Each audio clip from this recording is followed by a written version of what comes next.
Државата нуди, но не и се даваат пари на граѓаните едноставно и лесно како што изгледа, велат анкетираните граѓани на телевизија Стар. Оваа констатација се однесува на распишаниот јавен оглас за субвенционирање на печки на пелети, а кој завршува на 12 декември. Зошто државата нуди, а граѓаните не сакаат да земат во случајов 500 евра? Најправин, многу малку од нив знаат дека воопшто таков оглас има. Од дека да знам? Од дека да знам? Не знам, ја прв пат слушам. Знаете дека државата дава субвенции за печки на пелети? Не слушам.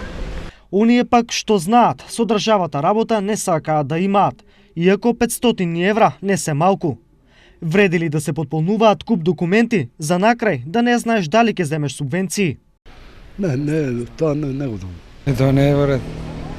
Треба малку побрзо и поефикасно за народот да биде задоволен. На ова мислење веројатно му претходи било туѓо, било сопствено искуство, кое и овој пат веројатно е исправно. Имено, еве што се од документи треба да се подготват за да се влезе во потенцијален избор. Пополнет образец од Министерството за економија, доказ дека печката е купена, изјава заверена кај нотар, фотокопија од лична карта, податоци за трансакцијска сметка и уште барем десетина други потврди и изјави, па сето тоа да се испрати во плик до Министерството.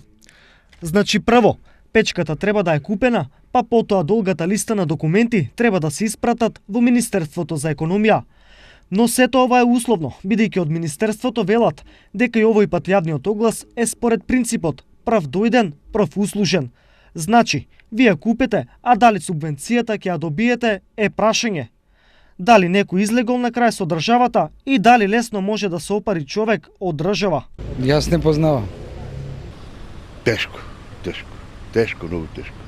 Од овие причини, за брзо, чиста околина преку користење на печки на пелети ќе се почека. Дрвата димат, ама и добро греат, посебно што печките се многу поевтини.